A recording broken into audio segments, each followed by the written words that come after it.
അസ്സലാമു അലൈക്കും വറഹ്മത്തുള്ളാഹി വബറകാതുഹു. ഇവിടെ ഇന്ന് നമ്മൾ ഭീതിതമായ ഒരവസ്ഥയിലാണ്. ലോകമാസകലം കിടുങ്ങിയിരിക്കുന്നു. ലോകമാസകലം കിടുങ്ങിയിരിക്കുന്നു. പല ഭാഗങ്ങളിലും ആളുകൾ ഭയവിഹ്വലരാണ്. എവിടെയാണ് മനുഷ്യർ ചെന്നൊളിക്കുക? പർവ്വതങ്ങളിൽ ചെന്ന് കയറി നിൽക്കാൻ അവന് സാധിക്കുമോ? പർവ്വതം ഇളകാതിരിക്കുമെങ്കിൽ, അതിശക്തമായി പർവ്വതം അവനെ കുലുക്കി താഴെയിടുമെങ്കിൽ അവൻ ഏത് പർവ്വതത്തിന്റെ ശിഖരത്തിലാണ് ചെന്ന് നിൽക്കുക?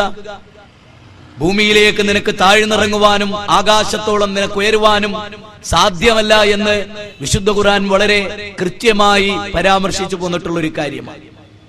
മനുഷ്യരെ, നിങ്ങൾ അഹംഭാവം നടിക്കരുത്. അഹംഭാവം നടിച്ച് നിങ്ങൾക്ക് ഭൂമിയെ ചവിട്ടിപ്പിളർക്കാനും സാധ്യമല്ല, നിങ്ങൾക്ക് ആകാശത്തോളം ഉയരാനും സാധ്യമല്ല എന്ന് ഖുർആൻ മനുഷ്യരെ പഠിപ്പിക്കുന്നു. ഞാൻ ആലോചിച്ചു പോയ ചില കാര്യങ്ങൾ മനസ്സിലൊന്നും വെക്കാത്തത് കൊണ്ട് തന്നെ എല്ലാ കാര്യങ്ങളും തുറന്ന് സംസാരിക്കേണ്ട പ്രധാനമായ കാര്യങ്ങളൊക്കെ അപ്രകാരം സംസാരിക്കണമെന്ന് വിചാരിക്കുന്നത് കൊണ്ട് തന്നെ ഞാൻ ചില കാര്യങ്ങൾ ഓപ്പണായി പറയും. ഇന്നലെ ഒരു മഹാദുരന്തം ലോകത്തിന്റെ പല ഭാഗങ്ങളിലും നാം കണ്ടു. കേരളത്തിൽ നമ്മൾ അനുഭവിച്ചു, ഓൾ ഇന്ത്യ ലെവലിൽ നമ്മൾ അനുഭവിച്ചു, അതുപോലെ വേൾഡ് ലെവലിൽ അതിന്റെ അലയൊലികൾ ഉണ്ടായി. പല രാജ്യഗാത്രങ്ങളെയും അത് തകർത്ത് തരിപ്പണമാക്കി. ഇന്നലകളിൽ അങ്ങനെയൊന്നും ഉണ്ടായിരുന്നുവോ എന്ന് പോലും ഇന്നിന്റെ ആളുകൾക്ക് ബോധ്യപ്പെടുമാറ് എന്തെങ്കിലും ഒരു അസർ വെക്കാതെ, എന്തെങ്കിലും ഒരു ചിഹ്നം ബാക്കിയാക്കാതെ തകർത്ത് തരിപ്പണമായി ഈ ഭൂമിയിൽ ഒന്നുമല്ലാത്തൊരവസ്ഥയിൽ ഇന്ന് നമ്മളത് കാണുന്നു, വായിക്കുന്നു ഞെട്ടലോടെ. പക്ഷെ നാളെ കഴിഞ്ഞാൽ തീർച്ചയായും മനുഷ്യരത് മറക്കുന്നു. എല്ലാവരും പത്രകോളങ്ങളിൽ പലതും എഴുതി പിടിപ്പിക്കുമ്പോഴും ഒരു വിശ്വാസിയുടെ മനസ്സിൽ ഗൗരവപ്പെട്ട ചില ചിന്തകളുണ്ട് എന്ന് നമ്മൾ മനസ്സിലാക്കേണ്ടിയിരിക്കും. ഗുജറാത്തിൽ ഭൂകമ്പമുണ്ടായത് നിങ്ങൾ ഓർക്കുന്നുണ്ടോ? ഗുജറാത്തിൽ ഭൂകമ്പമുണ്ടായത് നിങ്ങൾ ഓർക്കുന്നുണ്ടോ? അതൊരു 26-ാം തീയതിയായിരുന്നു. ഇന്നലെ ഭൂകമ്പമുണ്ടായത് ഒരു 26-ാം തീയതിയാണ്. കഴിഞ്ഞ തുർക്കിയിൽ ഭൂകമ്പമുണ്ടായത് 1939 ഡിസംബർ 26-നാണ്. കഴിഞ്ഞ ഇറാനിലെ ഭൂകമ്പം, ബാം പ്രദേശം തകർന്ന് തരിപ്പണമാക്കിയ ഭൂകമ്പം ഡിസംബർ 26-നാണ് നടന്നത്. എന്തേ ഇത് ആവർത്തിക്കപ്പെടാൻ എന്തെങ്കിലും വളരെ പ്രധാനമായ കാരണമുണ്ടോ? കാരണങ്ങളിലേക്കൊന്നും ആരും കടന്നു ചെന്നിട്ടില്ല. പക്ഷെ എന്റെ മനസ്സിൽ ഒരു ചിന്ത കടന്നു വന്നത് ഞാൻ നിങ്ങളുമായി പങ്കുവെക്കുകയാണ്. ആർക്കും അതിന്റെ പേരിൽ എന്നോട് വിരോധം തോന്നരുത്, വെറുപ്പ് തോന്നരുത്. പക്ഷെ ഖുർആൻ ദൈവികമാണ് എന്നതിലേക്ക് സൂചനയല്ലേ ഇത് എന്ന് ചിന്തിക്കാൻ മാത്രം എന്റെ മനസ്സതിനെ പ്രേരിപ്പിക്കുന്നു. ഞാൻ ഇന്ന് ട്രെയിനിൽ യാത്ര ചെയ്യുമ്പോൾ വിശുദ്ധ ഖുർആനിലെ 2 ആയത്തുകൾ എന്റെ മനസ്സിലേക്ക് അറിയാതെ പടച്ച തമ്പുരാൻ ഇട്ടു തന്നിരിക്കുന്നു. ഖുർആനിലെ 19-ാം അധ്യായം സൂറത്ത് മറിയമിലെ 88, 89, 90, 91 തുടങ്ങിയ വാചകങ്ങൾ, ഒരു 4ഓളം ആയത്തുകൾ എന്റെ മനസ്സിലേക്ക് കയറി വന്നു. ആ സൂക്തത്തിൽ ദൈവം തമ്പുരാൻ പറയുന്ന വാചകം ഇങ്ങനെയാണ്: ആ മനുഷ്യർ ദൈവത്തിനൊരു പുത്രനുണ്ടായിരിക്കുന്നു എന്ന് വാദിച്ചിരിക്കുന്നു. അതിനോളം ഭീമാകാരമായ, അതിനോളം ദൈവത്തിന് കോപമുണ്ടായ ഒരു വാക്കും വേറെയില്ല. അത്ര ഗൗരവപ്പെട്ട വാക്ക്. ദൈവം ഒരു സന്താനത്തിന്റെ പിതാവാണ് എന്ന് വാദിക്കുന്ന ആ വാക്ക്, അവരതിൽ നിന്ന് പിന്തിരിഞ്ഞില്ലെങ്കിൽ കഠോരമായ ശിക്ഷ അവർക്ക് വരുന്നത് അവർ കാത്തുകൊള്ളുക. തുടർന്ന് തൊട്ട് താഴെ വിശുദ്ധ ഖുർആൻ പറയുന്നത്, ആ വാക്കിന്റെ ഗൗരവം കൊണ്ട് ആകാശം പൊട്ടിപ്പിളരാറാകുന്നു, ഭൂമി വെണ്ടുകീറാറാകുന്നു, പർവ്വതങ്ങൾ വിറക്കാറാകുന്നു എന്ന്. ലോകത്തില്ലാത്ത, നടന്നിട്ടില്ലാത്ത, സംഭവിച്ചിട്ടില്ലാത്ത, ഒരിക്കൽ പോലും തെളിയിക്കാൻ പറ്റാത്ത ഒന്നാണ് യേശുക്രിസ്തുവിന്റെ ക്രൂശീകരണവും അതുമായി ബന്ധപ്പെട്ട ഡിസംബർ 25, 26 തുടങ്ങിയ ദിവസങ്ങളിൽ ആഘോഷങ്ങൾ. നിങ്ങൾ ഗൗരവമായി ആലോചിക്കണം. ഈ വിഷയം പറഞ്ഞിട്ടാണ് വിശുദ്ധ ഖുർആൻ പറയുന്നത്. എന്തു പറയുന്നത്? ആ വാക്ക് ദൈവത്തിൽ ഒരിക്കലും ഇഷ്ടമില്ലാത്ത പടച്ച തമ്പുരാനെ ഇല്ലാത്ത, അല്ലെങ്കിൽ അവന്റെ ഗുണഗണങ്ങൾക്ക് ഒരിക്കലും യോജിക്കാത്തതാണ്. അവനൊരു കുട്ടിയുണ്ടായി എന്ന വാദം, അവനൊരു പിതാവാണ് എന്ന വാദം ദൈവത്തിന്റെ അസ്തിത്വത്തിന്, ദൈവത്തിന്റെ വ്യക്തിത്വത്തിന് യോജിക്കാത്ത വാദമാണ്. ആ വാദത്തിന്റെ ഗൗരവത്തെ പറ്റിയാണ് ഖുർആൻ പറയുന്നത്. ആ വാദം ഉന്നയിച്ചവർ മനസ്സിലാക്കണം, അത് ആകാശം പൊട്ടിപ്പിളരുമാർ അതിശക്തമായ ഒരു തോന്നിയാസമാണ് ആ പറഞ്ഞത് എന്നവർ മനസ്സിലാക്കണം. പർവ്വതങ്ങൾ ഇടിഞ്ഞു തകരാറാകുന്ന ഒരു വാക്കാണ് അവർ പറഞ്ഞിരിക്കുന്നത്. ഭൂമി വെണ്ട് കീറുന്ന വാക്കാണ് അവർ പറഞ്ഞിരിക്കുന്നത് എന്ന് ഖുർആൻ പറഞ്ഞിരിക്കും. എന്റെ ചിന്ത പോയത് ഡിസംബർ 26 ആവർത്തിച്ച് ഈ ഭൂകമ്പങ്ങൾ ഉണ്ടാകുമ്പോൾ പടച്ചതമ്പുരാൻ ഈ പറഞ്ഞ സൂക്തത്തിന്റെ ഒരു പുനർവായനക്ക് ലോകം തയ്യാറാകണം. ഖുർആൻ പറഞ്ഞിട്ടുള്ള ഈ കാര്യത്തെ കുറിച്ചൊന്ന് പഠിക്കണം. രണ്ടാമതായി വിശുദ്ധ ഖുർആൻ സൂചന നൽകിയ മറ്റൊരു കാര്യം, ഖുൽ സീറൂ ഫിൽ അർളി ഫൻദുറൂ കൈഫ കാന ആകിബത്തുൽ ലദീന മിൻ ഖബൽ കാന അക്സറുഹും മുശ്രികീൻ. ഖുൽ സീറൂ ഫിൽ അർളി ഫൻദുറൂ കൈഫ കാന ആകിബത്തുൽ ലദീന മിൻ ഖബൽ കാന അക്സറുഹും മുശ്രികീൻ. ഖുർആനിലെ 30-ാം അധ്യായം, വിശുദ്ധ ഖുർആനിലെ 30-ാം അധ്യായം എഴുതി രേഖപ്പെടുത്തിക്കോ. ഖുർആനിലെ 30-ാം അധ്യായം 42-ാമത്തെ സൂക്തമാണ്. ഈ സൂക്തത്തിൽ ദൈവം സംസാരിക്കുന്നു മനുഷ്യരോട്, മുസ്ലിമീങ്ങളോടല്ല, ലോകത്തോട്, മാനവതയോട്. മനുഷ്യരെ എന്ന് വിളിച്ചിട്ട് ഖുർആൻ പറയും, ഖുൽ സീറൂ ഫിൽ അർള്, മനുഷ്യരെ നിങ്ങൾ ഭൂമിയിൽ സഞ്ചരിച്ചു നോക്കൂ.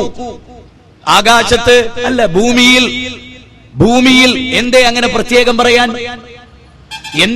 പ്രത്യേകം പറയാൻ?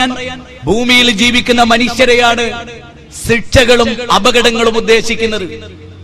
ഏറെ രസകരമായ സംഗതി, ഇന്നലെ ഭീമാകാരമായ തിരമാലകൾ മനുഷ്യന് നക്കിത്തുടക്കുമ്പോൾ സമുദ്രത്തിന്റെ ആന്തരിക ഭാഗത്ത് ഓളങ്ങൾ സൃഷ്ടിച്ചപ്പോ സമുദ്രത്തിന്റെ മുകൾ പരപ്പുകളിൽ ഒന്നും അനുഭവപ്പെടാതെ കൊച്ചു ഓളങ്ങളായി രൂപപ്പെട്ട് അവിടെ കടലിൽ സഞ്ചരിക്കുന്ന മുക്കുവന്മാർക്ക് പോലും പിടുത്തം കിട്ടാത്ത വിധം മനുഷ്യരുള്ള ഭൂരിപക്ഷ പ്രദേശങ്ങളിലേക്ക് അതിശക്തമായ പർവ്വതഗണക്കെ തിരമാലകൾ ആർത്തിരമ്പി വന്നത് എന്തുകൊണ്ടായിരിക്കുമെന്നതിനെ കുറിച്ച് ശാസ്ത്രകാരന് ചില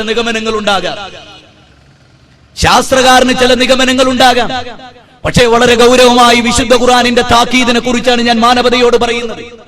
ഈ രാമനാട്ടുകരയിലെ മുഴുവൻ മനുഷ്യർക്ക് വേണ്ടി, ഇവിടെയുള്ള ഹിന്ദുവിനും മുസ്ലിമിനും ക്രിസ്ത്യാനിക്കും ജൈനനും ബൗദ്ധനും സിഖുകാരനും പായ്സിക്കും മതമുള്ളവനും ഇല്ലാത്തവനും ഈശ്വരധികാരിയുമായിട്ടുള്ള മനുഷ്യന്റെ മുമ്പിൽ വളരെ പുതുമയുള്ള ഒരു കാര്യം ഞാൻ അവതരിപ്പിക്കും. നിങ്ങൾ പരിശോധിക്കാൻ തയ്യാറുണ്ടോ? നിങ്ങൾ പഠിക്കാൻ തയ്യാറുണ്ടോ? മുമ്പ് 2001 ഗുജറാത്തിൽ ഭൂകമ്പമുണ്ടായ ദിവസം, അന്ന് രാത്രി ഭൂകമ്പമുണ്ടായ ആ പകലിന്റെ അർദ്ധരാത്രിയെ പറ്റി നിങ്ങൾ ആരെങ്കിലും പഠിച്ചിട്ടുണ്ടോ, മനസ്സിലാക്കിയിട്ടുണ്ടോ? അന്ന് ഗുജറാത്തിൽ പ്രത്യേകമായ 2 ആഘോഷങ്ങൾ, 2 മതവിഭാഗങ്ങളുടെ 2 ആഘോഷങ്ങൾ ഉണ്ടായിരുന്നു. നിങ്ങൾ പുറകോട്ട് പോകുക, 2001 ഡിസംബറിലേക്ക് നിങ്ങൾ കടന്നു പോകുക, ആ 26-ാം തീയതിയിലേക്ക് നിങ്ങൾ കടന്നു പോകുക. അന്ന് 2 മതങ്ങളുടെ 2 ആഘോഷങ്ങൾ സുപ്രധാനമായി ഇവിടെ നടന്നിരുന്നു. എന്താ 2 ആഘോഷം? ആർക്കും എന്നോട് വിരോധം തോന്നരുത്. ഒന്ന്, മുസ്ലിം സമൂഹം ഒരു മനുഷ്യൻ മരിച്ചിട്ട് ആ മനുഷ്യന്റെ ദർഗ കെട്ടിപ്പൊന്തിച്ച് ആ ദർഗയിൽ പടച്ചതമ്പുരാനെ ആരാധിക്കേണ്ടതിന് പകരം, പ്രപഞ്ചനാഥനെ ആരാധിക്കേണ്ടതിന് പകരം ആ ശൈഖിന്റെ ദർഗയിൽ പൂര ഉത്സവം കൊണ്ടാടിയ ദിവസമായിരുന്നു അന്ന്. ഒന്ന്. രണ്ടാമത്തത്, അന്ന് ഗണപതി പൂജയായിരുന്നു ഗുജറാത്തിൽ. 2 മതവിഭാഗങ്ങളും ചെയ്ത പ്രവൃത്തി ഒന്നാണ്, അഥവാ ദൈവത്തോടുള്ള ധിക്കാരമാണ്. ദൈവത്തിന്റെ വായു ശ്വസിച്ച്, ദൈവത്തിന്റെ വെള്ളം കുടിച്ച്, ദൈവം നൽകിയ കൈകൊണ്ട് പിടിച്ച്, ദൈവം നൽകിയ കാലുകൊണ്ട് നടന്ന്, ദൈവം നൽകിയ അനുഗ്രഹീതമായ ഭൂമിയുടെ പിറകിൽ ജീവിച്ച്, ഈ ജീവജാലങ്ങൾക്കിടയിൽ അതീവ ബുദ്ധി നൽകി, അതീവ സാമർത്ഥ്യം നൽകി, ആ ദൈവത്തിന്റെ പരിപക്വമായ കരപരിരാളനയിൽ വളർന്നു വന്ന മനുഷ്യൻ ദൈവത്തിന്റെ സൃഷ്ടികളെ ആരാധിച്ചപ്പോ ദൈവം അവനെ ഒന്ന് പിടിച്ചു കുലുക്കി.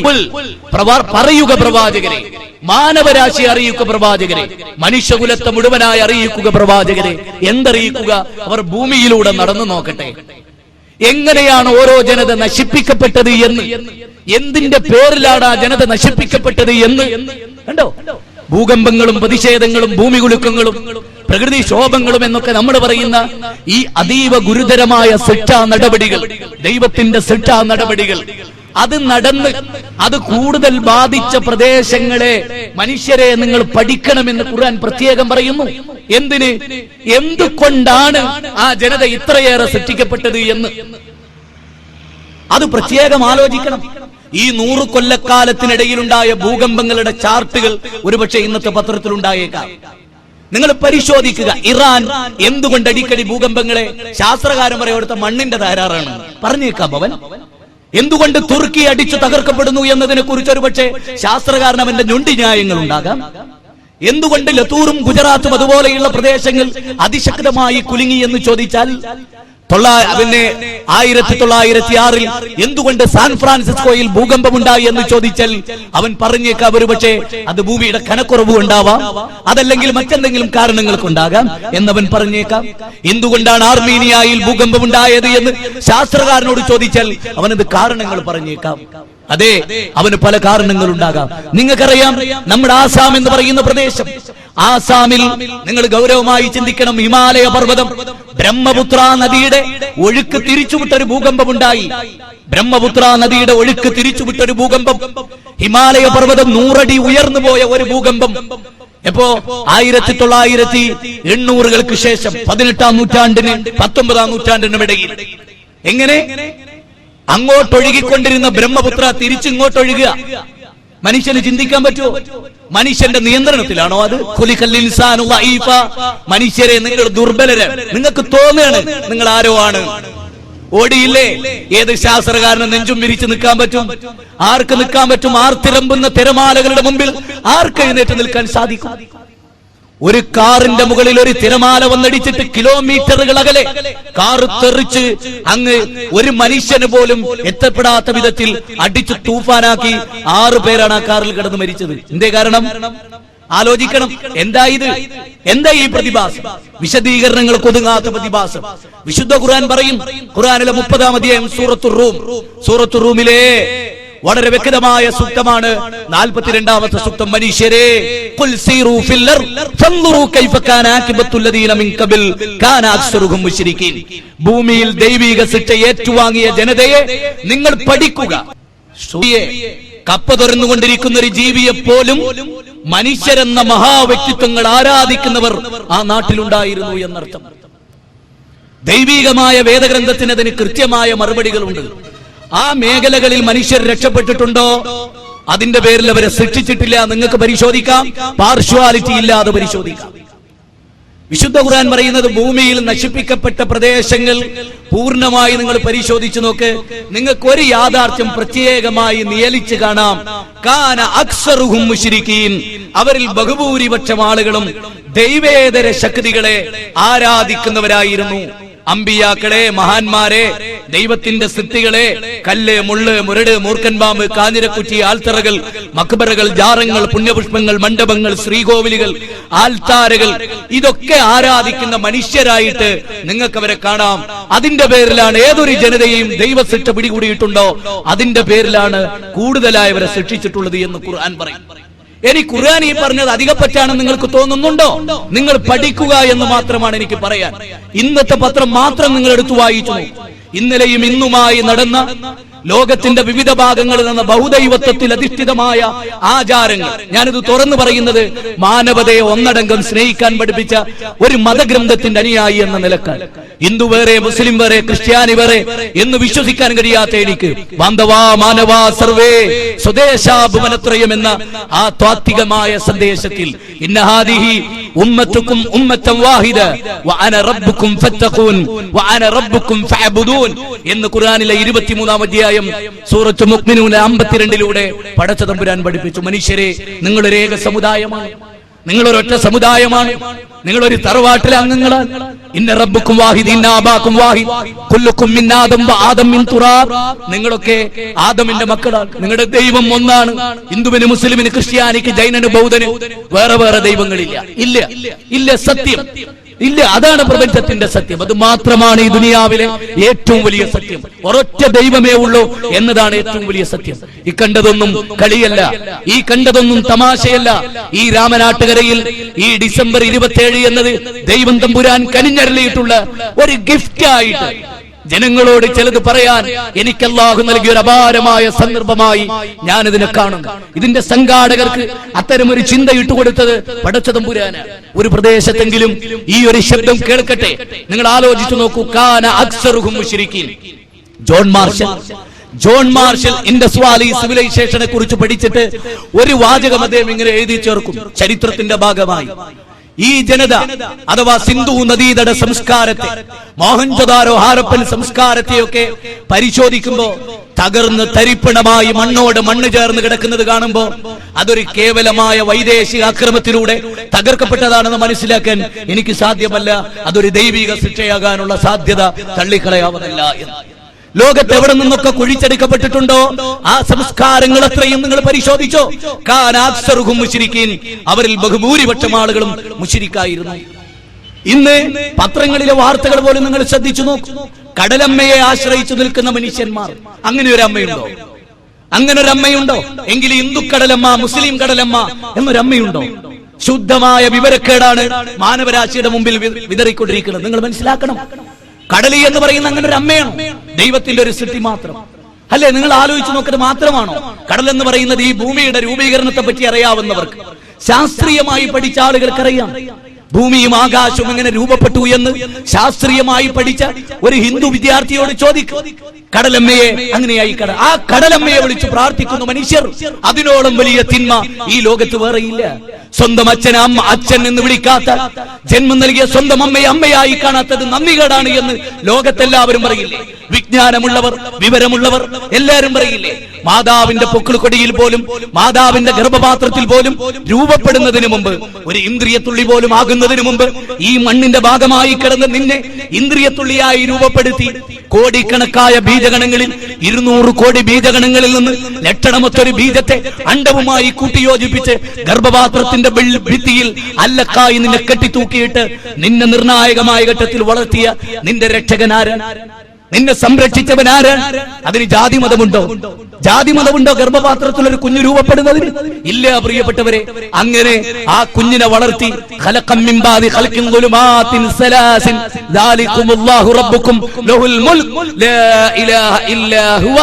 വിശുദ്ധ ഖുർആനിന്റെ പ്രഖ്യാപിതമായ താല്പര്യം. ഖുർആൻ പറയാൻ, നിന്നെ നിന്റെ മാതാവിന്റെ ഗർഭപാത്രത്തിൽ വളർത്തിയവനാണ് നിന്റെ ദൈവം. പാർഷ്യാലിറ്റി ഉണ്ടോ? ശ്രീരാമനെ കൗസല്യയുടെ വയറ്റിൽ വളർത്തിയവനാരോ അവനാണ് നിന്റെ സിട്ടാവ്. വർഗീയത ഉണ്ടോ? വിഭാഗീയത ഉണ്ടോ? ഉണ്ടോ? ഇന്ന് 633 കോടി ജനങ്ങൾ ഈ ഭൂമുഖത്ത് ജീവിക്കും. എത്രയോ ഒപ്പം മരിച്ചു, എണ്ണം കുറഞ്ഞു. എണ്ണം കൂടില്ല. പോപ്പുലേഷന്റെ പേരിലൊന്നും ആരും പേടിക്കണ്ട. പോപ്പുലേഷന്റെ പേരിലൊന്നും ഒരുത്തനും പേടിക്കണ്ട. വിവരക്കേടിന്റെ പേരാണ് ആ പോപ്പുലേഷനെ കുറിച്ചുള്ള ഭീതിപ്പെടുത്തലുണ്ടല്ലോ. Population theory of Malthusian, theory of population, അതൊക്കെ വെറും ഒരു കുമിള മാത്രമാണ്. ചരിത്രത്തെ, ലോകത്തെ, സംസ്കാരത്തെ പഠിക്കാത്തത് കൊണ്ടുള്ള തകരാറ്. ഈ ലോകത്തിന് പ്രകൃതി നിർദ്ധാരണം വഴി ചില സമ്പ്രദായങ്ങളുണ്ട്. നിലനിൽക്കലും തകർക്കലും ഒക്കെ അതിന്റെ ഭാഗമായി വരുന്ന, അതിനൊന്നും ആരും പേടിക്കണ്ട. പിന്നെ ഏതെങ്കിലും ഒരു വിഭാഗം കുറച്ച് അംഗം കൂടുന്നതിന് വല്ലവർക്കും പേടിയുണ്ടെങ്കിൽ അവർ ആ നിലക്ക് തുറന്നു പറഞ്ഞേക്കുക എന്നല്ലാതെ വേറെ പ്രശ്നമൊന്നും അതിലില്ല. ഇവിടെ എത്ര മനുഷ്യർ കൂടിയാലും കുറഞ്ഞാലും പടച്ചോനൊരു പ്രശ്നവും ഇല്ല. ഇവിടെ ഇപ്പൊ നാളെ ഹൈന്ദവരും മാത്രമായിട്ടായിട്ട് ഉണ്ടായിരുന്നു വിചാരിക്കുക, പടച്ചോന് പ്രശ്നമില്ല. കാരണം അള്ളാന്റെ സൃഷ്ടിയാണത്, പടച്ച തമ്പുരാനാണ് അവനെ സൃഷ്ടിച്ചത്. ആ അള്ളാഹ് അവനോട് പ്രത്യേക വിരോധവും വേറൊരു വിഭാഗത്തോട് വലിയ കൂറുണ്ടോ? അങ്ങനെ ഇല്ലാന്നേ. അത് നമ്മുടെ തെറ്റിദ്ധാരണയാണ്. നമ്മൾ അങ്ങനെ ധരിപ്പിച്ചിരിക്കുന്നു. കാരണം പൗരോഹിത്യത്തിന് ജീവിക്കാൻ നല്ല വകുപ്പ് അത്. നിങ്ങൾ ആലോചിക്കണം പല കാര്യങ്ങളും. ഞാനൊന്ന് പറയട്ടെ, നിങ്ങൾ ചിന്തിച്ചു നോക്കൂ. ഇന്ന് നിങ്ങൾ പലതും എടുത്തു നോക്കൂ. വിവേകാനന്ദ പാറ നിങ്ങൾ എടുത്തു നോക്കൂ.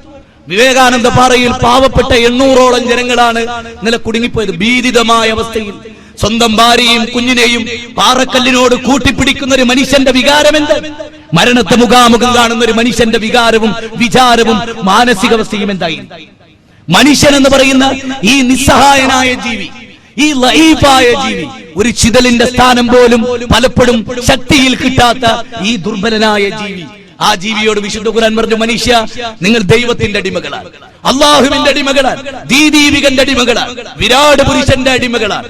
അതെ, ത്വമേശ്വരാണം പരമം മഹേശ്വരം താം ദേവദാനാം പരമം ജദൈവതം പദീം പദീനാ പരമം പരസ്താദ്. ശേതശേതരോപനിഷത്തിൽ വേദഗ്രന്ഥങ്ങൾ പറഞ്ഞതാണ്. ആകാശത്തെ ഭൂമിയെ സർവചരാചരങ്ങളെ സൃഷ്ടിക്കുന്നതിന് മുമ്പ്, ഈ അണ്ടകടാഹത്തെ സൃഷ്ടിക്കുന്നതിന് മുമ്പ് സ്വയംഭൂവായി എല്ലാം നിയന്ത്രിച്ചുകൊണ്ടിരുന്ന മലിക്കുൽ ജബ്ബാറായ ദൈവം, അവനെയാണ് നിങ്ങൾ നമിക്കേണ്ടത്. അവന്റെ മുമ്പിലാണ് നിങ്ങൾ പ്രാർത്ഥനകൾ സമർപ്പിക്കേണ്ടത്. അല്ലാതെ ഏതെങ്കിലും ഒരു നാട്ടിലെ അമ്മയുടെ, ദേവിയുടെ, ബീവിയുടെ മുമ്പിലല്ല, ജാറങ്ങളുടെ മുമ്പിലല്ല, കല്ലും സിമന്റും കൂട്ടിച്ചേർത്ത് കുമ്മായവും കൂട്ടിച്ചേർത്ത് ഒരു പണിക്കാരന്റെ കരവിരുതു കൊണ്ടുണ്ടാക്കിയ പച്ചക്കുബ്ബയുടെ മേളല്ല. അതിനെയൊക്കെ സൃഷ്ടിക്കാനല്ലേ ആ കുബ്ബ പടുക്കാൻ ആവശ്യമായ മണത്തരികളെ സൃഷ്ടിച്ച കോടിക്കണക്കായ മണത്തരികളെ ഈ കടപ്പുറങ്ങളിൽ സംവിധാനിച്ച, പുഴകളിൽ സംവിധാനിച്ച ദൈവം തമ്പുരാനെ ആരാധിക്കുമ്പോ അത് പറഞ്ഞാൽ എവിടെ വർഗീയത അല്ലെ? ഇസ്ലാം പരിചയപ്പെടുത്തുന്ന ഞാനിവിടെ വളരെ ഗൗരവമായി ചിലത് പറയട്ടെ സുഹൃത്തുക്കളെ, തുറന്നു പറയട്ടെ. നമുക്കൊന്ന് നന്നാവണ്ടേ, നമുക്ക് മനുഷ്യരായൊന്ന് ജീവിക്കണ്ടേ.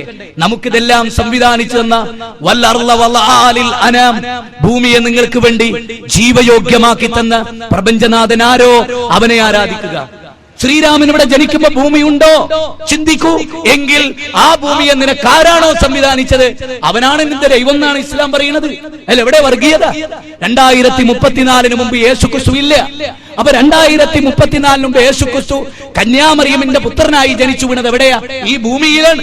അതുകൊണ്ടാണ് ഖുർആൻ പറഞ്ഞത് ആ ഭൂമിയെ പടച്ച ദൈവത്തെ ആരാധിക്കും. അല്ല, എവിടെ വർഗീയത? 79 വയസ്സാണ് ആർക്ക്? പുട്ടപ്പർത്തിയിലെ സായിബാബ്. എത്ര? 79 വയസ്സ്. ഡോക്ടർ രാധാകൃഷ്ണൻ ഇന്ത്യൻ ഫിലോസഫിയിൽ പറയും. ഇനി ആര്യ സമാജത്തിന്റെ സ്ഥാപക നേതാവായ സ്വാമി ദയാനന്ദ സരസ്വതി സത്യാർത്ഥ പ്രകാശത്തിന്റെ 515-ാമത്തെ പേജിൽ വിഗ്രഹാരാധനയുടെ ദൂഷ്യഫലങ്ങളെ സംബന്ധിച്ച് സംസാരിക്കുന്നു. സ്വാമി ദയാനന്ദ സരസ്വതി മുസ്ലിമാണോ? സ്വാമി ദയാനന്ദ സരസ്വതി മുജാഹിദാണോ? ആണോ? നിങ്ങൾ ചിന്തിക്കുക. തീർച്ചയായും മനുഷ്യന്റെ നവോത്ഥാന നായകന്മാരായി കടന്നു വന്ന, നിങ്ങൾക്കറിയുമോ രാജാറാം മോഹൻ റോയിയെ കുറിച്ച്? രാജാറാം മോഹൻ റോയ് വില്യം ബെന്റിക് പ്രഭുവിന്റെ ഭരണകാലഘട്ടത്തിൽ സതി സമ്പ്രദായത്തെ ശക്തമായി എതിർത്ത മഹൽ വ്യക്തിത്വമാണ്. മുജദ്ദിദ്, ഹൈന്ദവ സമൂഹത്തിലെ മുജദ്ദിദാണ് അദ്ദേഹം. ആര്? രാജാറാം മോഹൻ റോയ്. ഏത് സമൂഹത്തിലുമുണ്ട് മുജദ്ദിദുകൾ. മുജദ്ദിദ് എന്നതൊരു അറബി പദമാണ്. അതിന്റെ അർത്ഥം പരിഷ്കർത്താവ് എന്ന്.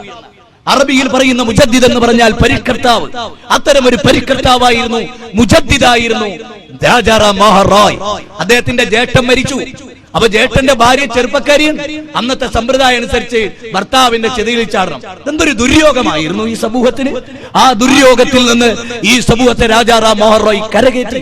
ഇന്നും രൂപ് കൻവർ, കഴിഞ്ഞ കുറഞ്ഞ കൊല്ലങ്ങൾക്ക് മുമ്പ് നമ്മുടെ ഇന്ത്യയിലെ ഒരു സംസ്ഥാനത്തിൽ ഭർത്താവിന്റെ ചിതയിലേക്ക് വലിച്ചേക്കപ്പെട്ട രൂപ് കൻവർ നമ്മുടെ മുമ്പിൽ ഒരു ചോദ്യചിഹ്നമാണ്. അന്ധവിശ്വാസങ്ങളുടെ, അനാചാരങ്ങളുടെ ബലിപീഠങ്ങളായി മാനവരാശി മാറിക്കൊണ്ടിരിക്കുന്നു. ആര്? മനുഷ്യരാശി. ആദമിന്റെ മക്കൾ, മുഹമ്മദ് നബിയുടെ ഉമ്മത്തിൽപ്പെട്ടവരടക്കമുള്ള ആളുകൾ. മോചിപ്പിക്കേണ്ട ബാധ്യത ഏറ്റെടുത്തിരിക്കുന്ന ഒരേ ഒരു പ്രസ്ഥാനത്തിന്റെ ആർജവമുള്ള ശബ്ദമാണ് നിങ്ങൾ ഈ കേട്ടുകൊണ്ടിരിക്കുന്നത്. അഥവാ നിങ്ങൾ കേരളത്തിൽ അങ്ങോളം ഇങ്ങോളം അലയൊടിച്ചുകൊണ്ടിരിക്കുന്ന ലാ ഇലാഹ ഇല്ലല്ലാഹയുടെ മഹത്വമുള്ള ഈ വാചകം കേട്ടുകൊണ്ടിരിക്കുന്നത് ശക്തമായി ഇത് പറയാൻ മറ്റാരേക്കാൾ യോഗ്യതയുള്ള ഒരു പ്രസ്ഥാനത്തിന്റെ ശബ്ദമാണ്. ഒരു പ്രസ്ഥാനത്തിന്റെ ലേബലിലെ ഒരു എളിയ പ്രവർത്തകന്റെ ശബ്ദമാണ് നിങ്ങൾ കേട്ടുകൊണ്ടിരിക്കുന്നത്. അതുകൊണ്ട് ആലോചിക്കണം, നന്നായി ചിന്തിക്കണം, നന്നായിട്ട് ചിന്തിക്കണം. പല കാര്യങ്ങളെ കുറിച്ചും ചിന്തിക്കുക. നിങ്ങൾക്കറിയുമോ തായ്ലാന്റ്, ഹോങ്കോങ് നിങ്ങൾ പരിശോധിച്ചിട്ടുണ്ടോ? മാലിദ്വീപ് നിങ്ങൾ പരിശോധിച്ചിട്ടുണ്ടോ?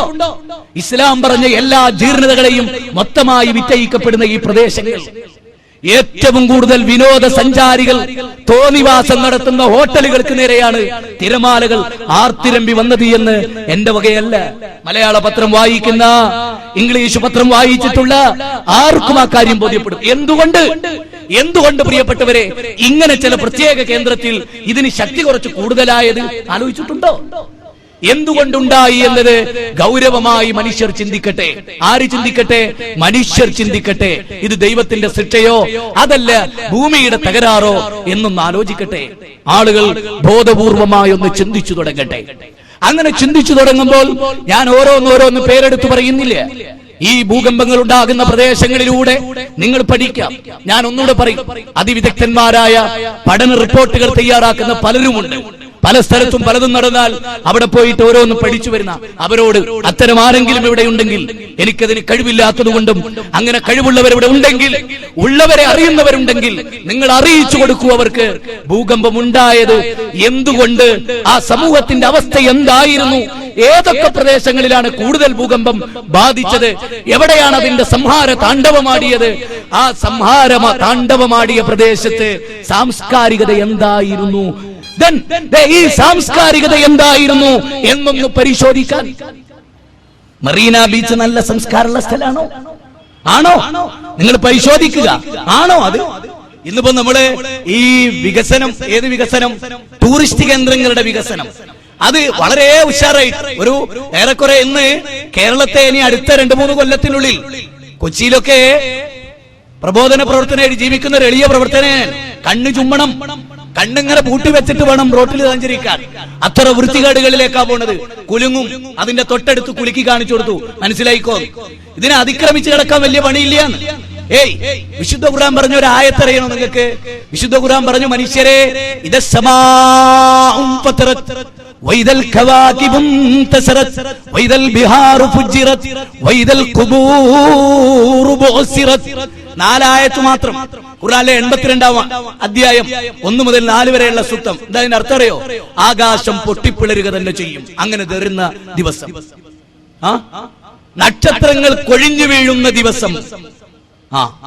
പിന്നെയോ വൈദൽ ബിഹാറു ഫുജിറത്, കടലുകൾ അതിന്റെ അതിർവരമ്പുകൾ ലംഘിച്ച് അതിക്രമിച്ച് കയറുന്ന ദിവസം. ഒന്ന് ചിന്തിച്ചു നോക്കൂ. പാളകിതാബിലല്ല, ദൈവീക ഗ്രന്ഥത്തിൽ എന്ന് പൂർണ്ണ ഉറപ്പുള്ള ഗ്രന്ഥത്തിൽ മനുഷ്യന്റെ കരങ്ങൾ തെല്ലും കടന്നു വരാത്ത, വള്ളിക്ക് പുള്ളിക്ക് വ്യത്യാസമില്ലാത്ത,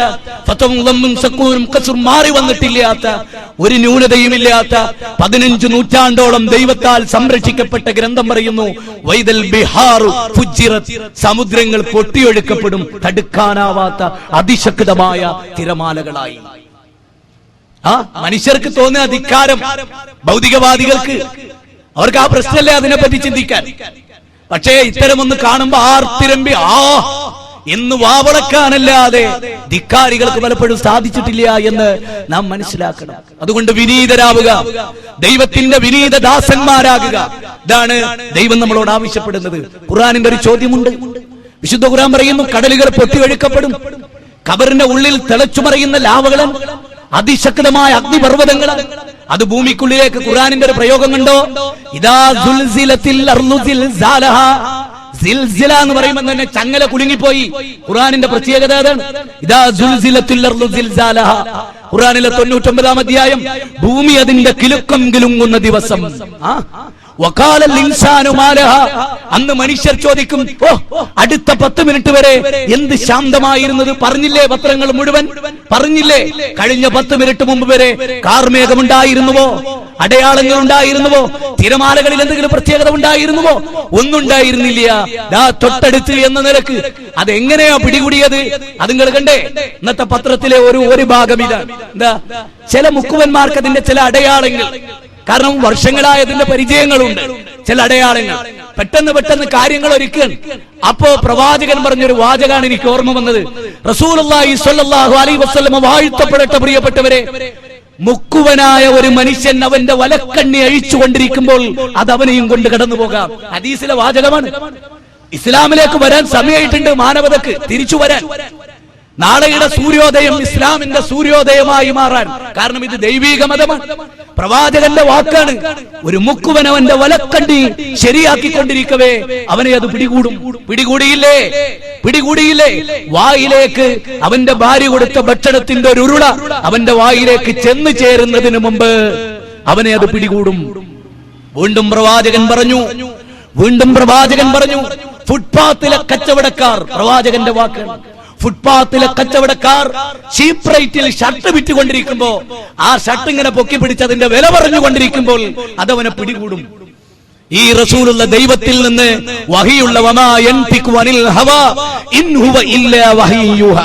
അഭീഷ്ടമനുസരിച്ച് സംസാരിക്കാത്ത പ്രവാചക പ്രഭു. ഈ പ്രവാചകനിലേക്ക് ലോകം മടങ്ങി വരട്ടെ.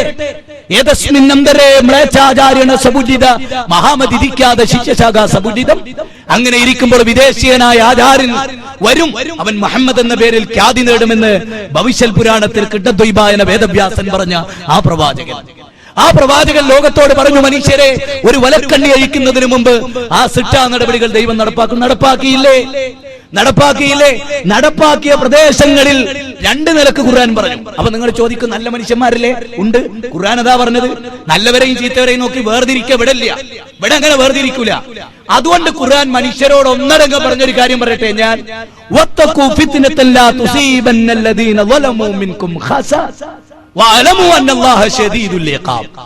ഖുർആനിലെ 8-ാം അധ്യായം ഖുർആനിലെ 8-ാം അധ്യായം സൂറത്ത് അൻഫാലിലെ 25-ാമത്തെ സൂക്തമാണ്. എന്താ ഇതിനർത്ഥം എന്നറിയോ? വത്തഖു ഫിത്ന, നിങ്ങൾ കുഴപ്പങ്ങളെ സൂക്ഷിക്കണം. മനുഷ്യർ തിന്മ ചെയ്യുന്നത് വർദ്ധിക്കുന്നതിനെ നിങ്ങൾ സൂക്ഷിക്കണം. അങ്ങനെ അവർ ഫിത്ന ചെയ്യുമ്പോ നിങ്ങളത് തടുക്കാതിരുന്നാൽ, നിങ്ങളത് തടയാതിരുന്നാൽ,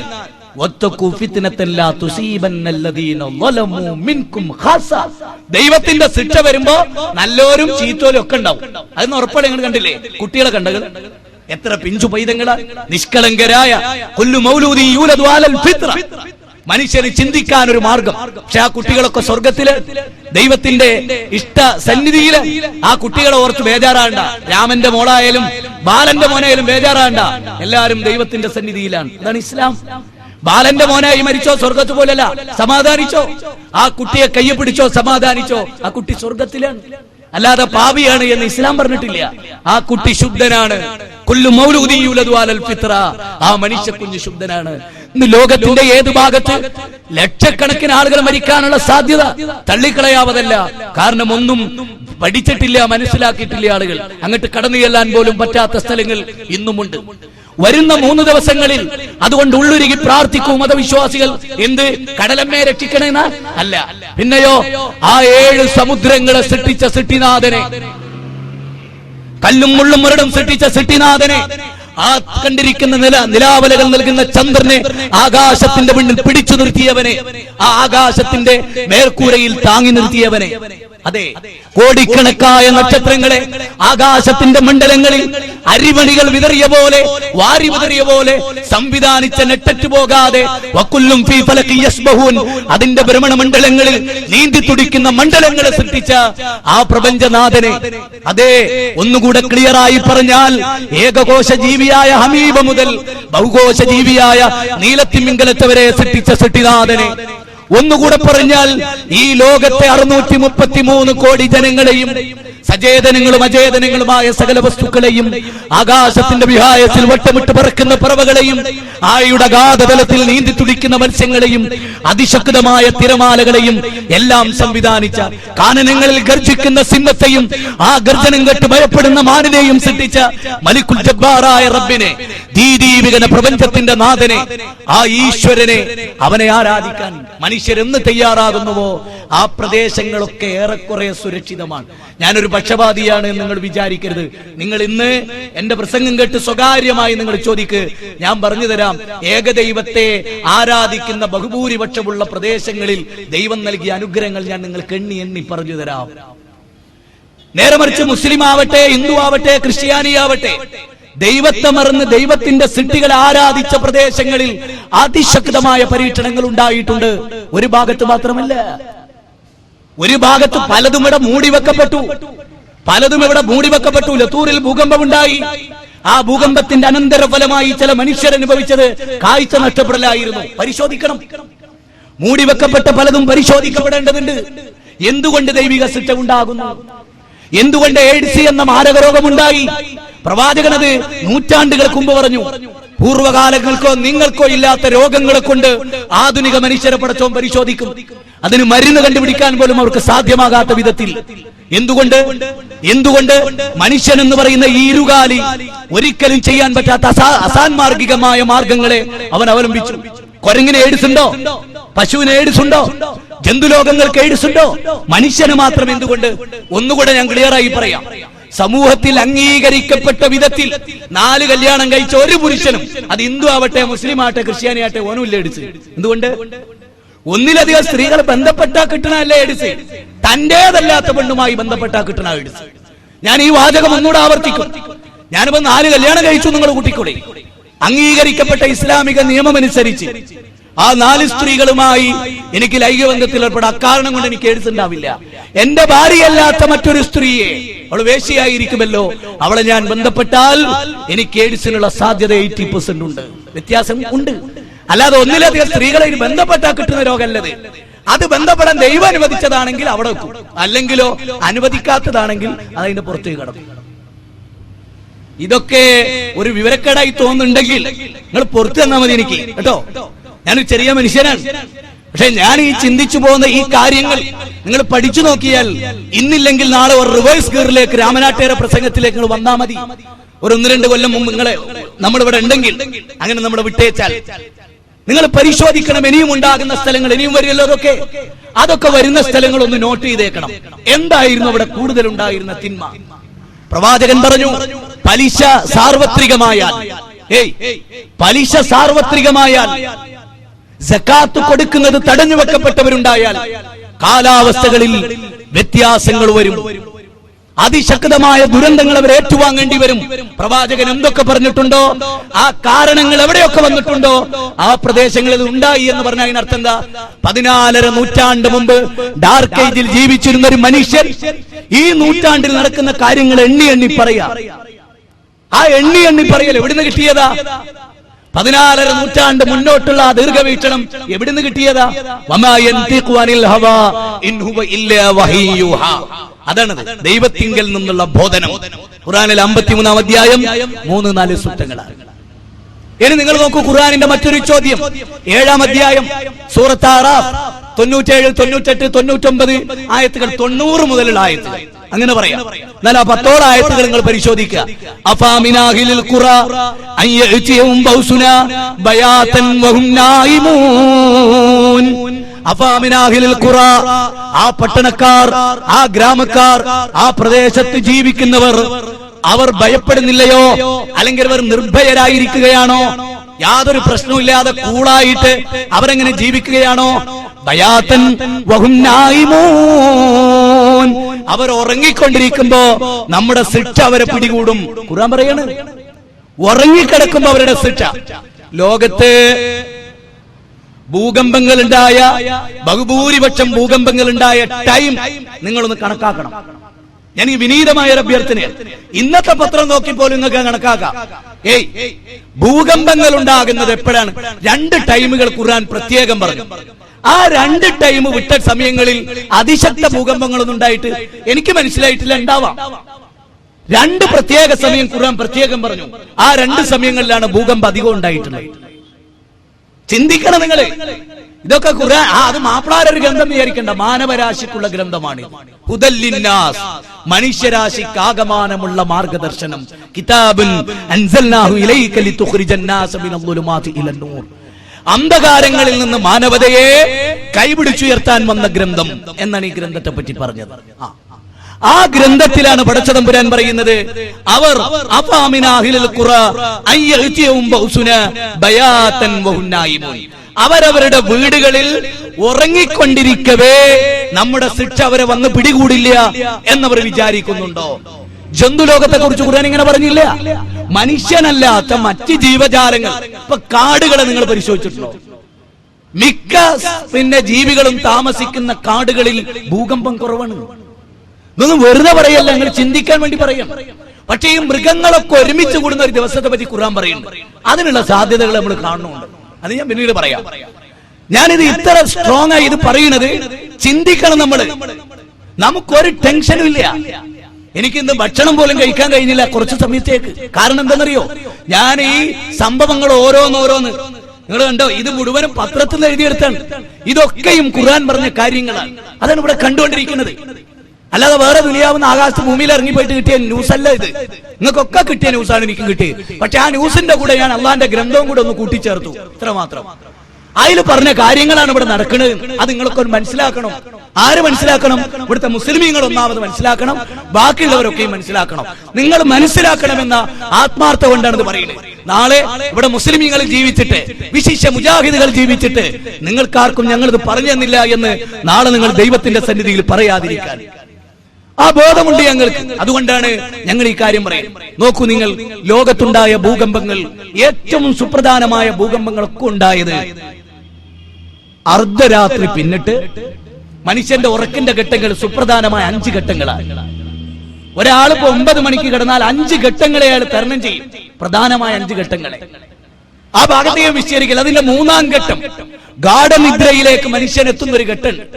ആ ഗാഢനിദ്രയുടെ ഘട്ടം എവിടെ നിന്ന് എവിടെ മുതലാണ്? അതൊരു 2 മണി മുതൽ ഇങ്ങോട്ടുള്ള ഘട്ടമാണ്. ആ 2 മണി മുതൽ 10 മണിക്കുള്ളിലായി നടന്ന ഭൂകമ്പങ്ങളൊക്കെ നിങ്ങൾ പരിശോധിച്ചു നോക്കും. ഖുർആൻ പറയുന്ന ചില ശിക്ഷകൾ നൽകിയ ചില പ്രദേശങ്ങളുണ്ട്. അതൊക്കെ ഈ ടൈമിലായിരുന്നു. അതൊക്കെ ഈ ടൈമിലായിരുന്നു വളരെ പ്രധാനപ്പെട്ട ശിക്ഷകളൊക്കെ. അതെന്തുകൊണ്ടാ? മനുഷ്യനെയാണ് ഈ ശിക്ഷ ലക്ഷ്യം വെക്കുന്നത് എന്നുള്ള തെളിവ്. മനുഷ്യരെ, തെറ്റ് ചെയ്ത മനുഷ്യരാണ് നശിപ്പിക്കപ്പെടേണ്ടത്. അതുകൊണ്ട് അവരൊക്കെ ഒരുമിച്ച് കൂടുന്ന, അവരൊക്കെ വിശ്രമിക്കുന്ന, ആ വിചാരിച്ചവരൊക്കെ വിശ്രമിക്കുന്ന ഒരു ഘട്ടം. ആ ഘട്ടം ഏതാണ്? ആ ഘട്ടത്താണ് ദൈവം ശിക്ഷക്കാളെ അയക്കുന്നത്. മനസ്സിലായി നിങ്ങൾക്ക്? ഇയാൾ ഏത് നൂറ്റാണ്ടുകാരനാണ് നിങ്ങൾ ചോദിക്കുക എന്ന് നിങ്ങൾക്ക് തോന്നുന്നുണ്ടെങ്കിൽ ഞാൻ ഏതോ നൂറ്റാണ്ടുകാരനാണ്, അങ്ങനെ മനസ്സിലാക്കിയത്. ഞാൻ ഏതോ നൂറ്റാണ്ടുകാരനാണ്, നിങ്ങൾ മനസ്സിലായിക്കോളെ. പക്ഷെ ഈ വാചകത്തെ നിങ്ങൾക്ക് മുഖവിലൊക്കെ എടുക്കാതിരിക്കാൻ വയ്യ. ഭൂകമ്പങ്ങളൊന്നും വിശുദ്ധ ഖുർആൻ പറഞ്ഞ മറ്റൊന്ന് പറഞ്ഞു.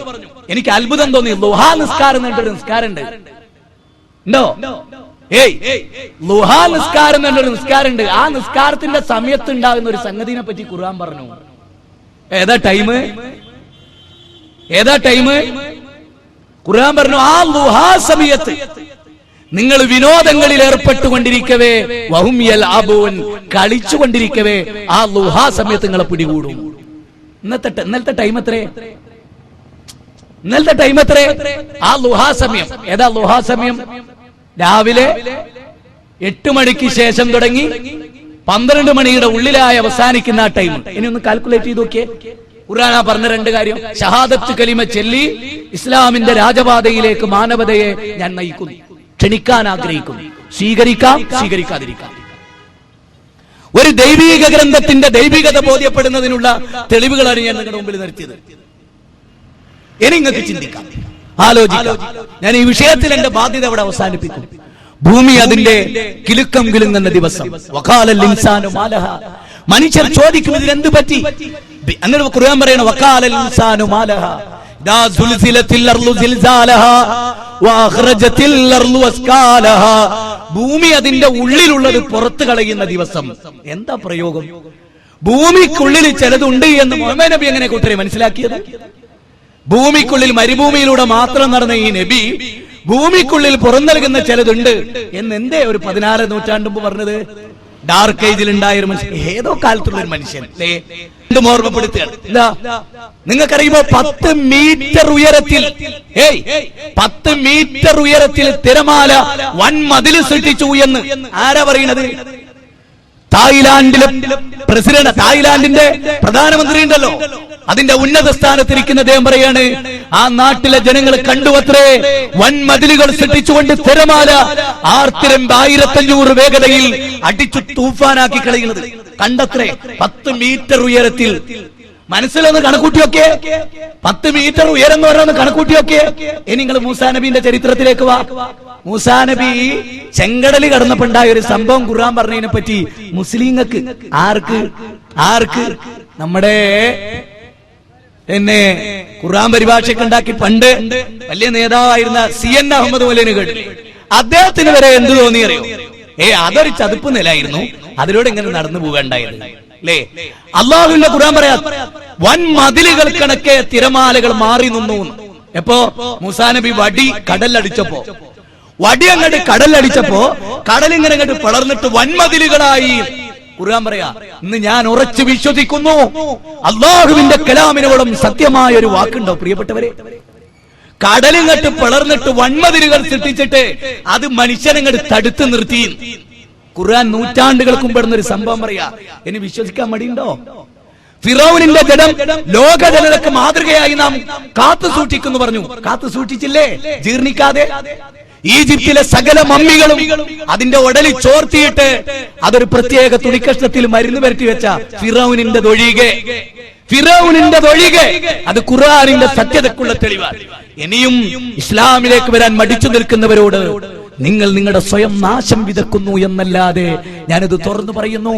അതിന്റെ പേരിൽ ഈ മണ്ണിൽ മരിച്ചു വീണാൽ പോലും എനിക്ക് സന്തോഷമേ ഉള്ളൂ. ഞാനതിന് തയ്യാറായി നിൽക്കുന്ന ഒരു വ്യക്തിയാണ്. പക്ഷെ ഇതൊരു ഹക്കാണ്. ആ ഹക്ക് തിരിച്ചറിയണം ലോകം.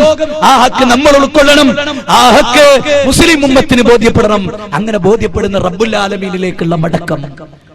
ഇനി ഇവിടെ ഫിറൗനിനോട് മൂസാ അലൈഹിസ്സലാത്തു വസ്സലാം പറയുന്ന ആയത്ത് നോക്കൂ നിങ്ങൾ. ഖാല റബ്ബുസ് സമാവാതി വൽ അർളി വമാ ബൈനഹുമാ ഇൻ കുൻതും മൂഖിനീൻ. ആകാശവും ഭൂമിയും മാത്രമല്ല അതിനിടയിലുള്ളതിന്റെയും ഇനി ഞാൻ ഒന്നുകൂടെ നിങ്ങളോട് ചോദിക്കട്ടെ, മൂസാ നബി അലൈഹിസ്സലാത്തു വസ്സലാം വരുന്നത് ഈസാ നബിക്ക് മുമ്പാണ്. ഈസാ നബിയും കഴിഞ്ഞിട്ടാണ് ആര് വരുന്നത്? മുഹമ്മദ് നബി സല്ലല്ലാഹു അലൈഹി വസല്ലം. ആ മുഹമ്മദ് നബി ഓതി തന്ന ഖുർആനിലെ അന്ന് മൂസാ നബി അവർക്ക് പരിചയപ്പെടുത്തിയ റബ്ബിനെ പറ്റി പറയുന്നത്. അപ്പൊ അവരൊക്കെ പരിചയപ്പെടുത്തിയ ലോകത്തിന്റെ സൃഷ്ടാവിനെയാണ്, അല്ലാതെ ഏതെങ്കിലും ഒരു ഗോത്രത്തിന്റെ ദൈവത്തെ അല്ല. ഒരു ഗോത്രത്തിന്റെ ദൈവത്തെ അല്ല, ലോകത്തിന്റെ സൃഷ്ടാവിനെ. തുടർന്ന് വീണ്ടും അദ്ദേഹം വിശദീകരിച്ചു കൊടുത്തു. ഖാല റബ്ബുൽ മശ്രിഖി വൽ മഗ്രിബി വമാ ബൈനഹുമാ ഇൻ കുൻതും തഅഖിലൂൻ. മൂസാ അലൈഹിസ്സലാത്തു വസ്സലാം വീണ്ടും പറഞ്ഞു, സൂറത്തു ശുആറ 26-ാം അധ്യായം 28-ാമത്തെ സൂക്തം. ഉദയസ്ഥാനത്തിന്റെയും അസ്തമയസ്ഥാനത്തിന്റെയും അവയ്ക്കിടയിലുള്ളതിന്റെയും രക്ഷിതാവത്രേ അവൻ. ലോകനാഥൻ, ലോകൈകനാഥൻ, അവനാണ് ഞങ്ങളുടെ സൃഷ്ടാവ്. ഇനി നിങ്ങൾ ആലോചിച്ച് നോക്കൂ, സൂറത്ത് ആൽ-ഇംറാൻ 51 ഈസാ നബി പരിചയപ്പെടുത്തിയ റബ്ബാര. ഇന്നല്ലാഹ റബ്ബി വറബ്ബുക്കും ഫഅബ്ദൂഹു ഹാദാ സിറാത്തും മുസ്തഖീം. നിങ്ങളുടെ ദൈവവും എന്റെ ദൈവവും ഏകനായ ദൈവമാണ്, അവനെ മാത്രമാണ് ആരാധിക്കേണ്ടത്. അതാണ് സിറാത്തുൽ മുസ്തഖീം, അതാണ് ചൊവ്വായ പാത. ഇനി എന്താണ് റബ്ബ് എന്ന പദം ഉൾക്കൊള്ളുന്നത്? നിങ്ങൾക്കറിയാം, മഹാനായ ഇബ്രാഹിം നബി അലൈഹിസ്സലാത്തു വസ്സലാമിനോട് മലിക്കുൽ ജബ്ബാറായ റബ്ബ് പറഞ്ഞു, ഖാല ഓ ഇബ്രാഹിം, ഇദ് ഖാല ലഹു റബ്ബുഹു അസ്ലിം, ഇദ് ഖാല ലഹു റബ്ബുഹു അസ്ലിം ഖാല അസ്ലംതു ലിറബ്ബിൽ ആലമീൻ. ഓ ഇബ്രാഹിം, താങ്കൾ മുസ്ലിം ആവുക. ഇബ്രാഹിം നബി മുസ്ലിം ആയിരുന്നില്ലേ? ആയിരുന്നു. പക്ഷേ സമ്പൂർണ്ണ സമർപ്പണത്തിന്റെ ഒരു മാതൃകയാകാനാണ് ഈ പറയുന്നത്. ആ മാതൃക. എന്നിട്ട് അദ്ദേഹം പറഞ്ഞതോ, ഖാല അസ്ലംതു ലിറബ്ബിൽ ആലമീൻ. റബ്ബുൽ മുസ്ലിമീൻ എന്നല്ല, റബ്ബുൽ ആലമീൻ. വർഗീയതല്ലാത്തൊരു വിശ്വാസട്ടത്. ഇത് ഓതുന്ന ഒരു മുസ്ലിമിന് വർഗീയത തെല്ലുണ്ടാവില്ല. വർഗീയത തെല്ലും ബാലേട്ടനെ കാണുമ്പോ സഹതാപേ ഉണ്ടാവുള്ളൂ, ദേശീയല്ല. ഞാൻ ഇന്നലെ എറണാകുളം ജില്ലാ സമ്മേളനത്തിലായി.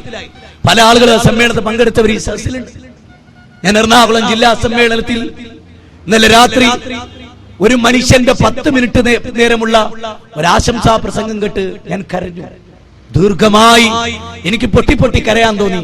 ഒരു സംഭവം അദ്ദേഹം വിശദീകരിച്ചത് കേട്ടപ്പോ, ഡോക്ടർ സുബൈർ, അന്ന് മെഡിക്കൽ ട്രസ്റ്റ് ഹോസ്പിറ്റലില് അദ്ദേഹം കേഷ്വാലിറ്റിയിലെ പ്രഗത്ഭനായ ഡോക്ടറാണ്, നല്ല ഒരു ദീനി പ്രബോധകനാണ് അദ്ദേഹം. അദ്ദേഹം ഒരു സംഭവം പറഞ്ഞു, ഞാൻ നിങ്ങൾക്ക് വേണ്ടി പങ്കുവെക്കുകയാണ്. എറണാകുളം ജില്ലാ സമ്മേളനത്തിൽ വരാത്ത മുഴുവൻ ആളുകൾക്ക് വേണ്ടി ഞാൻ ആ വാചകം പങ്കുവെക്കുകയാണ്. അദ്ദേഹം സൗദി അറേബ്യയിൽ ജോലി ചെയ്യുന്ന കാലം.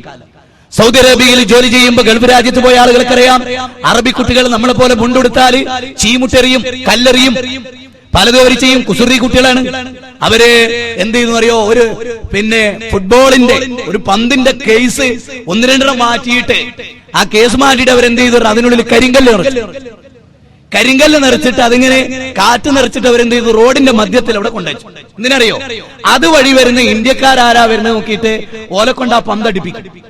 കുട്ടികളെ പറയുമ്പോ എല്ലാരും ആ പന്തം നിങ്ങടെ അടിക്കണം എന്ന് പറയും. അപ്പൊ കുട്ടികളെ പറയുമ്പോ അതടിക്കല്ലോ. ഡോക്ടർ സുബൈർ എന്ന് പറഞ്ഞാൽ വളരെ നിഷ്കളങ്കനായ ഒരു മനുഷ്യനാണ്. ജീവിതം കൊണ്ട് ഇത്ര ധന്യമായ ഒരു വ്യക്തിത്വത്തെ അടുത്ത കാലത്ത് കണ്ടുമുട്ടാൻ നമുക്ക് സാധിച്ചില്ല. അങ്ങനത്തെ ഒരു മനുഷ്യൻ. ആ മനുഷ്യൻ ഈ കുട്ടികളുടെ സമീപത്തപ്പോ കുട്ടികൾ അവിടുന്ന് കളിക്കുന്നുണ്ട്. കുട്ടികൾ അവിടുന്ന് കളിച്ചുകൊണ്ടിരിക്കുമ്പോ ഇയാളെ റോഡിലൂടെ എങ്ങനെ വരിക? റോഡിലൂടെ വരുമ്പോ ഈ പന്ത് അവിടെ കിടക്കും. അപ്പൊ അവർ വിളിച്ചു പറഞ്ഞു, ഏയ് ഹിന്ദി വാല, അതൊന്നും ഇങ്ങോട്ട് തട്ടിക്ക. അപ്പൊ അദ്ദേഹം കുട്ടികൾക്ക് ആ പന്ത് കൃത്യസ്ഥലത്തെത്താൻ വേണ്ടിയിട്ട് അല്പം ഒന്ന് പുറകോട്ട് നിന്നു. നിങ്ങൾ ശരിക്കും ചിന്തിക്കണം. അല്പം ഒന്ന് പുറകോട്ട് നിന്ന് അദ്ദേഹം ആഞ്ഞടിക്കാൻ ശ്രമിച്ചപ്പോ ഒരു നിഷ്കളങ്കനായ കുട്ടി ലാ എന്ന് വിളിച്ചു പറഞ്ഞു. അറബിയിൽ ലാ എന്ന് പറഞ്ഞാൽ അരുത്, ചെയ്യരുത് എന്ന്. അദ്ദേഹം കാലിന് പുറകോട്ട് വലിച്ചു. പുറകോട്ട് വലിച്ചു. ആ കുട്ടി വന്നിട്ട് പറഞ്ഞു, ഏ മനുഷ്യ, ഈ പന്തിനടിയിൽ കരിങ്കല്ലാണ്. ഞങ്ങൾ നിങ്ങളെ പറ്റിക്കാൻ വെച്ചാണ്. പക്ഷേ അങ്ങയുടെ നിഷ്കളത കണ്ടപ്പോ എനിക്കിത് പറയാതിരിക്കാൻ വയ്യ. ഡോക്ടർ സുബൈർ സാഹിബ് പിന്നീട് പറഞ്ഞൊരു വാചകം ഞാൻ എന്റെ മനസ്സിൽ തറച്ചിടുന്നു. ഈ കല്ല് തട്ടിയപ്പോ കാല് മുറിയുമെന്ന് വിചാരിച്ച് നിഷ്കളങ്കനായ ഒരു കുട്ടി ലാ എന്ന് പറഞ്ഞില്ലേ? ആ ലാ എന്ന് പറയുന്നവരാണ് മുജാഹിദ് പ്രവർത്തകർ. നരകത്തിലേക്ക് പോകുന്ന മനുഷ്യരെ, ഭയാനകരമായ നരകത്തിലേക്ക് നീങ്ങുന്ന മനുഷ്യരെ കണ്ടിട്ട് ബാലനെയും ജോസഫിനെയും സാറാമയെയും ആമിനക്കുട്ടിയെയും മുഹമ്മദിനെയും താടിയും തൊപ്പിയും ധരിച്ച് ദർഗയിൽ പോയി അള്ളാഹുവിന്റെ സൃഷ്ടികൾ ആരാധിച്ച് നരകത്തിലേക്ക് പോകുന്ന മുസ്ലിമിനെയും കണ്ടിട്ട് ലാ, അരുതേ എന്ന് പറയേണ്ടവരാണ് സലഫി പ്രസ്ഥാനക്കാർ. കരിമണൽ നടന്നാൽ, എക്സ്പ്രസ് ഹൈവേ ഉണ്ടാക്കിയാൽ ലോകത്ത് വലിയ ദുരന്തങ്ങളൊന്നും ഉണ്ടാകാൻ പോണില്ല. അതിന്റെ പേരിൽ ആരും നരകത്തിലും പോവില്ല. പക്ഷേ നിങ്ങൾക്കറിയാം, വീതിയുള്ള റോഡിൽ പോലും ദർഗയാണ്. ഇവിടെ നിങ്ങട്ട് വളാഞ്ചേരിക്ക് സഞ്ചരിച്ച് രാമനാട്ടുകര കഴിഞ്ഞ് നമ്മുടെ യൂണിവേഴ്സിറ്റി കഴിഞ്ഞ് എനിക്ക് തോന്നുന്നത് കുറ്റിപ്പുറം കഴിഞ്ഞ ഉടനെയാണ് ഒരു ചോന്ന കബർ. അതിനെപ്പറ്റി ആർക്കും ഒരു പരാതിയില്ല. വലിയ അമ്പ് കണ്ട അതൊക്കെ ദർഗയാണെന്ന് വിചാരിക്കുന്ന ഒരു കൗമിന്റെ മുമ്പിലാണ് ഇങ്ങോട്ട് ഞാൻ എഴുന്നേറ്റ് നിൽക്കുന്നത്. വ്യക്തിപൂജയുടെ, മനുഷ്യപൂജയുടെ, മനുഷ്യാരാധനയുടെ വലിയ കേളി രംഗമാണ് നമ്മുടെ ഇന്ത്യ. വിവിധ രാജ്യങ്ങൾ, ഇന്തോനേഷ്യ, ബഹുഭൂരിപക്ഷം മുസ്ലിങ്ങൾ ജീവിക്കുന്ന ഇന്തോനേഷ്യ, അതിലെ ഉത്തര ഇന്തോനേഷ്യയിൽ നിന്ന് ഇന്നലെ കുലുങ്ങി അപകടങ്ങളുണ്ടായി. പല ഭാഗത്തും തുർക്കിയിൽ അതിശക്തമായ ഭൂകമ്പമുണ്ടായി. ഇറാനിലെ ബാം പ്രദേശം പടച്ചതമ്പുരാന്റെ അനുഗ്രഹത്താൽ ഈ ഇറാൻ എന്ന് പറയുന്ന പ്രദേശത്ത് ഈ ഉള്ളവൻ പോയി. ഞാൻ കണ്ടു അവിടുത്തെ സംസ്കാരം. ഇറാനിയൻ വിപ്ലവത്തെ കുറിച്ച് ജമാഅത്തെ ഇസ്ലാമിയോട് പറഞ്ഞപ്പോ ഞാനും വിചാരിച്ചുണ്ടായിട്ടുണ്ടാകാം.